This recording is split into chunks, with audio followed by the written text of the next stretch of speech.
اللہ کے پیارے حبیب صلی اللہ علیہ وسلم کو زندگی کے آخری حصے میں اللہ تعالیٰ نے استغفار کی کثرت کا حکم فرمایا. ارشاد فرمایا کہ فسبح بحمد ربک واستغفرہ انہ کان توابا. اب وہ اللہ کے محبوب صلی اللہ علیہ وسلم جو معصوم تھے، جنہوں نے حق ادا کر دیا تھا زندگی گزارنے کا، صحابہ سے پوچھا تھا حجۃ الوداع کے موقع پہ، کیا میں نے اللہ کا پیغام پہنچا دیا؟ صحابہ نے 1,24,000 نے مل کر کہا تھا، ہم زبان ہو کے کہا تھا، اے اللہ کے حبیب صلی اللہ علیہ وسلم ادیت الامانہ، آپ نے امانت کو پہنچا دیا. نصح الامہ، امت کو آپ نے نصیحت کر دی. صحابہ نے جب تصدیق کی، نبی علیہ السلام نے شہادت کی انگلی آسمان کی طرف اٹھائی اور کہا اللہ مشہد، اللہ گواہ رہنا، میں نے اپنی زندگی کے مقصد کو پورا کر کے دکھا دیا. تو جنہوں نے زندگی کے مقصد کو پورا کر کے دکھا دیا، اللہ ان کو بھی فرما رہے ہیں آپ اللہ کی تسبیح بیان کیجئے اور استغفار کیجئے، اللہ تعالیٰ توبہ کو قبول کرنے والا ہے. تو نتیجہ یہ نکلا، ہر بندہ نیک ہو یا بد ہو، گناہگار ہو یا نیکوکار ہو، ہر بندے کو استغفار کرنا ہے تاکہ اللہ تعالیٰ اس کے کیے ہوئے عملوں کو قبول فرما لے. حضرت علی رضی اللہ عنہ عجیب انداز سے اللہ کے سامنے استغفار کرتے تھے. فرمایا کرتے تھے یا حی یا قیوم، یا رحمان یا رحیم. یہ اللہ تعالیٰ کے نام پکارتے تھے دعا سے پہلے. اللہ فرماتے ہیں وَلِلَّهِ الْأَسْمَاءُ الْحُسْنَى فَادْعُوهُ بِهَا. اللہ تعالیٰ کے پیارے پیارے نام ہیں، ان ناموں سے اپنے اللہ کو پکارو. چنانچہ وہ اللہ کو اس کے پیارے ناموں سے پکارتے تھے، یا حی یا قیوم، یا رحمان یا رحیم. اغفر لی الذنوب التی تحل النقم، اے اللہ میرے ان گناہوں کو معاف کر دے جو میرے اوپر ذلت کو حلال کر دیتے ہیں. اغفر لی الذنوب التی تغیر النعم، اے اللہ میرے ان گناہوں کو معاف کر دے جو میرے اوپر آنے والی نعمتوں کو بند کروا دیتے ہیں. اغفر لی الذنوب التی تورث الندم، اے اللہ میرے ان گناہوں کو بھی معاف فرما دے جن کی وجہ سے انسان کو ندامت اٹھانی پڑتی ہے. اغفر لی الذنوب التی تحبس القسم، اے اللہ میرے ان گناہوں کو بھی معاف فرما دے جس کی وجہ سے تیری رحمتیں بندوں پر تقسیم کرنی بند کر دی جاتی ہیں. اغفر لی الذنوب، اللہ میرے ان گناہوں کو بھی معاف کر دے الذی تنزل البلاء، کہ جس کی وجہ سے بلائیں نازل کر دی جاتی ہیں.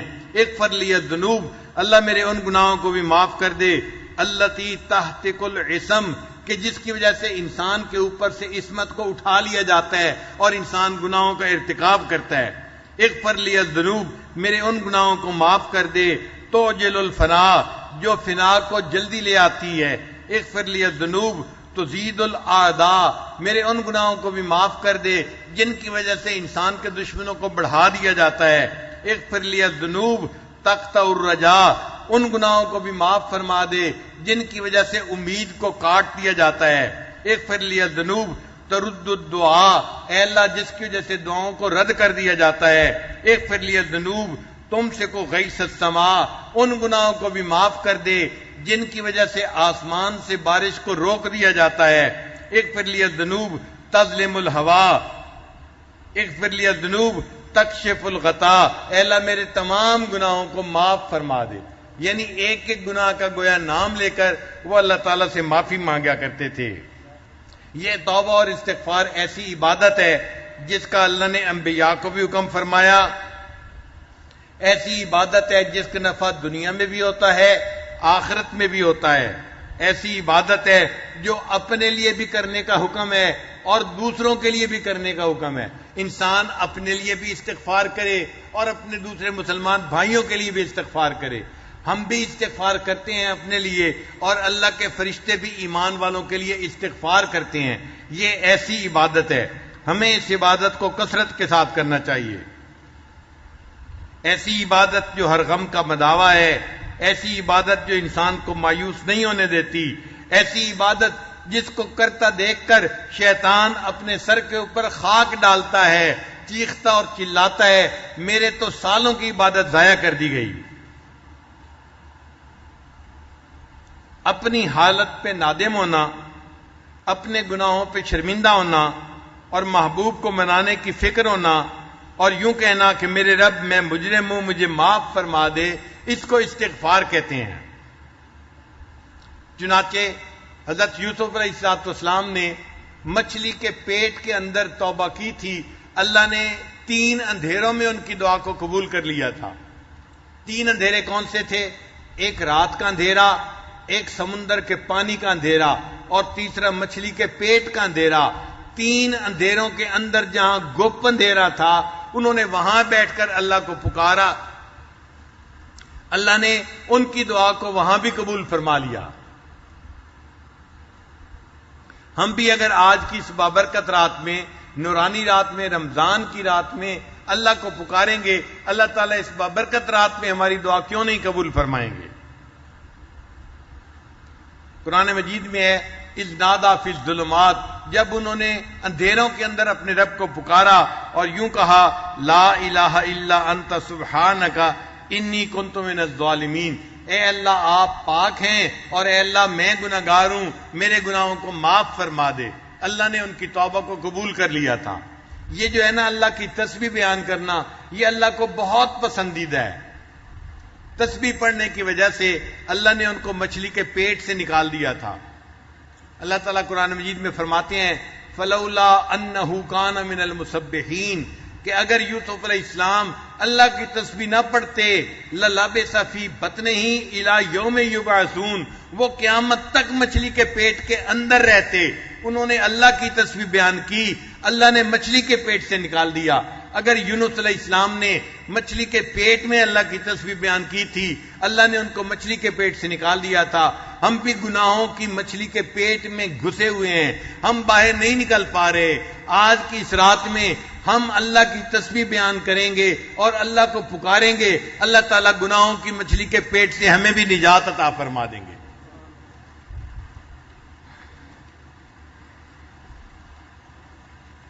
دنیا کا گھر بنانے کے لیے لوگ کتنی مشقتیں اٹھاتے ہیں، کبھی بینکوں سے قرضہ، کبھی لوگوں سے قرضہ، کبھی بزنس والوں سے قرضہ، یوں پیسہ اکٹھا کر کر کے اپنے گھر بناتے ہیں، اور جب گھر بنتا ہے تو کھڑے ہو کے بنواتے ہیں کہ بنانے والے چیزوں کی پرپورشن میں کوئی کمی بیشی نہ کر دیں۔ بعض لوگ تو کہتے ہیں ہم نے تو جی مکئی کی چھلی کھا کے گھر بنوایا۔ مکئی کی چھلی کھا کے گھر بنانے کا کیا مطلب؟ کھانا کھانے کی فرصت نہیں ملتی، بس وہ چھلی منگا لی اور وہیں بیٹھے بیٹھے اس کو کھا لیا، اور اس طرح وہ مجاہدے سے اپنا گھر بنواتے ہیں۔ اگر اتنی مشقتیں اٹھا کے دنیا کا فانی گھر انسان بنواتا ہے، اگر کوئی بندہ چاہے اللہ میرا جنت میں گھر بنا دے، اس کو اس کے لیے کتنی محنت کرنے کی ضرورت ہے؟ کیا ہم آخرت کا گھر بنانے کے لیے اللہ کے سامنے 2 آنسو نہیں بہا سکتے؟ اللہ تعالیٰ کی منت سماجت کیوں نہیں کر سکتے کہ اللہ آج کی رات میں ہمارے لیے جنت میں گھر بنانے کا فیصلہ فرما دے؟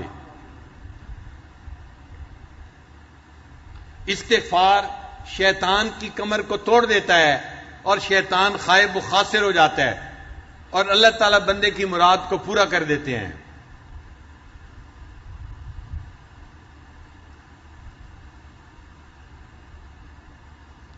حسن رضی اللہ تعالیٰ عنہ کے پاس ایک بندہ آیا، کہنے لگا حضرت بڑا گنہگار ہوں، کوئی عمل بتا دیں۔ فرمایا استغفار کرو۔ پھر تھوڑی دیر بعد اور بندہ آ گیا، حضرت بڑے دنوں سے بارش نہیں ہوئی، کوئی عمل بتا دیں۔ فرمایا بھائی استغفار کرو۔ ایک بندہ آیا، حضرت میرے پاس مال پیسے کی کمی ہے، تنگی میں گزارا ہو رہا ہے، کوئی عمل بتا دیں اللہ مال میں برکت ڈال دیں، زیادہ مال عطا فرما دیں۔ فرمانے لگے بھائی استغفار کرو۔ ایک بندہ آیا، حضرت میری اولاد نرینہ نہیں ہے، دعا کریں اللہ مجھے بیٹا عطا فرمائے۔ حضرت نے فرمایا بھائی استغفار کرو۔ پھر ایک بندہ آیا، حضرت میرا باغ ہے، دعا کرو اس کا پھل اچھا ہو جائے۔ فرمایا بھائی استغفار کرو۔ ایک بندہ آیا، میری زمین ہے کھیتی میں، زمین میں پانی نکل آئے، فرمایا بھی اس کے لیے استغفار کرو۔ اب جو بندہ پاس بیٹھا ہوا تھا وہ حیران ہوا، اتنے لوگ مختلف مسائل لے کے آئے اور حضرت نے سب کو ایک ہی کام کرنے کا حکم دیا۔ اس نے پوچھا کہ حضرت آپ کو یہ نسخہ کہاں سے مل گیا؟ جو آ رہا ہے آپ اس کو استغفار کا حکم دے رہے ہیں۔ حسن رضی اللہ عنہ نے فرمایا کہ یہ نسخہ میں اپنی طرف سے نہیں بتا رہا، میرے کریم پروردگار نے قرآن مجید میں اس کو بتایا ہے۔ پھر انہوں نے قرآن مجید کی آیت پڑھی فقل تستغفروا ربکم انہ کان غفارا. اب غفارہ میں اللہ تعالیٰ بندے کے گناہوں کو معاف کر دیتے ہیں. پھر یرسل السماء علیکم مدرارا، اللہ بارشیں بھی عطا فرماتے ہیں. وَيُمْدِدْكُمْ بِأَمْوَالٍ، اللہ مال بھی عطا فرماتے ہیں. وَبَنِينَ، اور بیٹوں کے ذریعے سے بندے کی مدد کرتے ہیں. وَيَجْعَلْ لَكُمْ جَنَّاتٍ، اللہ ان کو باغوں کے پھل عطا فرماتے ہیں. وَيَجْعَلْ لَكُمْ أَنْهَارًا، اللہ ان سے زمین سے چشمے اور نہریں کو جاری فرما دیتے ہیں. ایک استغفار سے یہ سارے کام ہو سکتے ہیں. میرے پاس ایک نوجوان آیا، کہنے لگا حضرت بڑی تمنا ہے اللہ مجھے بیٹا عطا فرمائے. میں اور میری بیوی ہم بڑا پریشان ہیں. اور یہ کہہ کے اس کی آنکھوں میں سے آنسو آ گئے. جب میں نے دیکھا کہ نوجوان ہے اور آنکھوں میں سے آنسو آ گئے، اس کا مطلب دل بہت دکھی ہے. تو میں نے اسے پیار سے سمجھایا. میں نے کہا کہ بھائی میں آپ کو ایک نسخہ تو بتاتا ہوں، کرنا ذرا مشکل ہے، اس کو اگر آپ کر لینا اللہ رحمت فرما دیں گے. کہنے لگا جی ہم کر لیں گے. میں نے کہا آپ کو بھی کرنا پڑے گا، آپ کی بیوی کو بھی کرنا پڑے گا. کہنے لگے ہم دونوں کرنے کے لیے تیار ہیں. میں نے کہا نسخہ یہ ہے کہ رات کے آخری پہر میں آپ اذان سے آدھا گھنٹہ پہلے اٹھیں، 15 منٹ میں آپ وضو کر لیں اور بقیہ 15 منٹ میں 2 رکعت پڑھ کے اللہ کے سامنے 100 مرتبہ استغفار پڑھیں اور اپنے لیے دعا مانگیں، اللہ آپ کو بیٹا عطا فرما دیں گے.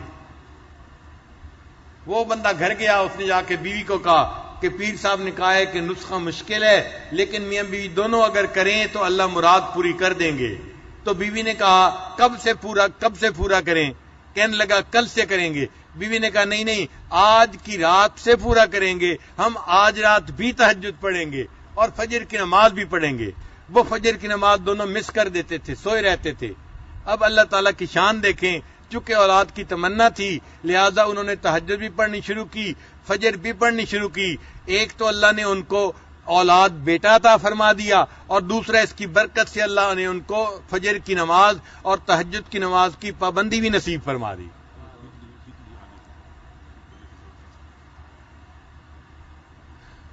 تو اس نسخے کی برکت سے اللہ تعالیٰ نے ان کو اولاد نرینہ بھی عطا فرما دی اور اللہ نے ان کو تہجد اور فجر کی پابندی بھی عطا فرما دی. آج بھی مجلس میں کوئی ایسا بندہ ہے جو چاہتا ہے کہ میرا بیٹا ہو، وہ اس نسخے پہ عمل کر کے دیکھ لے. اللہ کا کلام سچا ہے. وَمَنْ أَصْدَقُ مِنَ اللَّهِ قِيلًا، یہ بات آپ 100% سچی پائیں گے. اللہ آپ کو اولاد کی نعمت سے محروم نہیں کریں گے.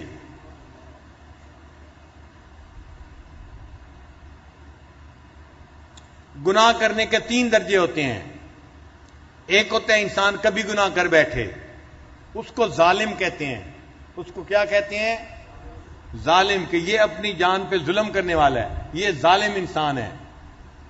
جو کبھی کبھی گناہ نیکی بھی کرے، کبھی گناہ کر دے، کبھی نیکی کبھی گناہ. تو جو کبھی کبھی گناہ کر بیٹھے اس کو کیا کہتے ہیں؟ ظالم کہتے ہیں. اور جو بندہ بڑے بڑے گناہ کرے، چھوٹے نہیں بڑے بڑے گناہ کرے، اس کو ظلوم کہتے ہیں. اس کو کیا کہتے ہیں؟ انہو کان ظلوما جہولا. تو اس کو ظالم نہیں کہتے، اس کو کیا کہتے ہیں؟ ظلوم کہتے ہیں. اور جو بندہ گناہ بار بار کرے اس کو ظلام کہتے ہیں. اس کو کیا کہتے ہیں؟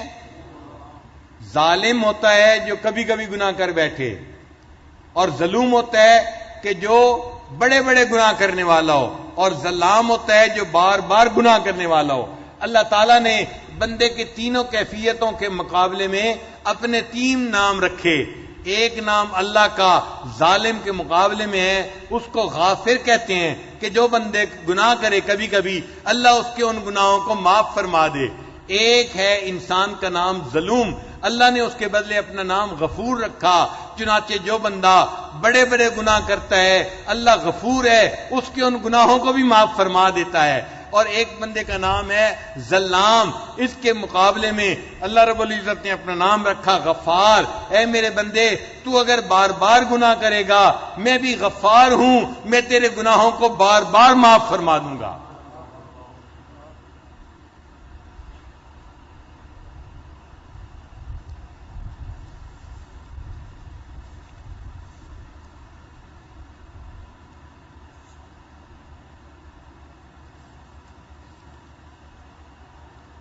اس لیے جب بندے سے گناہ سرزد ہو جائے تو اس کے لیے ایکسکیوز نہ دے اللہ کو، بلکہ گناہوں کو تسلیم کر کے اللہ سے معافی مانگے۔ ابو عثمان رحمۃ اللہ علیہ فرماتے ہیں کہ یقال، یہ کہا گیا، ان آدم علیہ السلام سائدہ بخمسۃ اشیاء، حضرت آدم علیہ السلام 5 باتوں کی وجہ سے سعادت پا گئے۔ کتنی باتوں کی وجہ سے سعادت پا گئے؟ 5 باتوں کی وجہ سے۔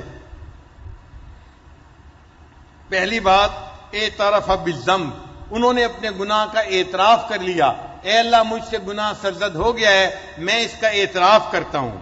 اور دوسرا، وندم علیہ، اور اس گناہ کے ہونے پر وہ نادم ہوئے، پریشان ہوئے، پشیمان ہوئے، یہ دوسری بات تھی۔ اور تیسرا، ولام نفسہ، اور انہوں نے اپنے نفس کو ملامت کیا کہ یہ میرا نفس ہے جس کی وجہ سے یہ غلطی سرزد ہو گئی، تو اپنے نفس کو ملامت کی۔ اور چوتھا، وسارع الی التوبۃ، اور توبہ کی طرف انہوں نے توبہ کرنے میں جلدی کی، دیر نہیں کی۔ اور 5ویں بات، ولم یقنط من الرحمہ، اللہ کی رحمت سے وہ مایوس نہیں ہوئے۔ ان 5 باتوں کی وجہ سے اللہ نے ان کی بھول کو معاف کر دیا اور وہ سعادت پانے والوں میں شامل ہو گئے۔ شیطان نے بھی گناہ کیا تھا، مگر اس نے 5 غلطیاں کر لیں، اور ان غلطیوں کی وجہ سے وہ ہمیشہ کے لیے اللہ سے دربار سے دھتکار دیا گیا۔ شیطان نے کون سی غلطیاں کی تھیں؟ پہلی بات، وشقا ابلیس بخمسۃ اشیاء لم یقر بالذنب، ایک تو اس نے گناہ کا اقرار نہیں کیا، ولم یندم، دوسرا وہ نادم نہیں ہوا، تیسرا ولم یلم نفسہ، اس نے اپنے نفس کو ملامت نہیں کی، پھر چوتھی بات، بل اضاف الی ربہ، اس کو اپنے رب کی طرف جو ہے اس کی مضاف کر دیا، اور 5ویں بات، فلم یتوب، اور اس نے توبہ نہیں کی، وقانت من الرحمہ، اور اللہ کی رحمت سے مایوس ہو گیا، اللہ نے اسے اپنے دربار سے ہی دھکا دے دیا۔ تو آج کی رات ہمیں اپنے رب سے اپنے گناہوں کی معافی مانگنی ہے، اور اپنے نیک اعمال کی کمی کوتاہی پر بھی معافی مانگنی ہے، تاکہ اللہ تعالی ہمارے گناہوں کو معاف کر دے اور ہماری یہ توبہ کے دروازے کو کھول دے۔ قرآن مجید میں اللہ تعالی ارشاد فرماتے ہیں، قل یا عبادی الذین اسرفوا علی انفسہم، فرما دیجئے اے میرے بندو۔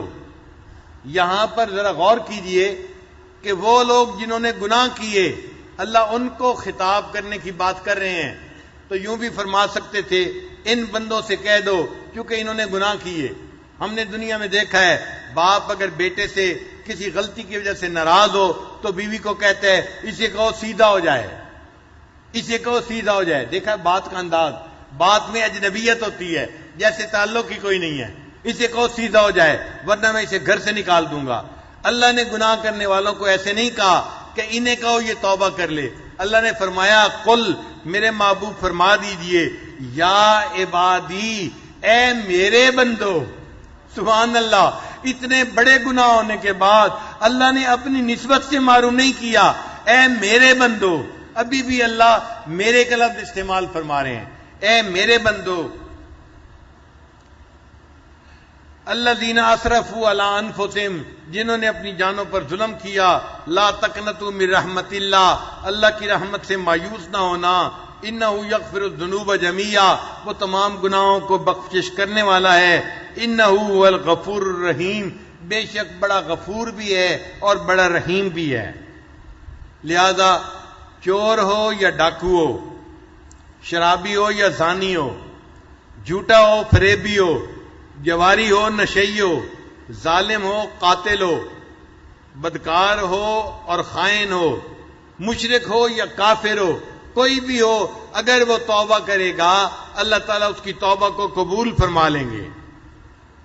بعض لوگ اپنے گناہوں سے تنگ آ کے کہتے ہیں جی میں تو دعا مانگتا ہوں اللہ مجھے موت دے دے۔ حدیث پاک میں ہے تم اللہ سے موت نہ مانگو، لا یتمنی احدکم الموت، تم میں سے کوئی بندہ اپنے موت کی تمنا نہ کرے، اما محسنن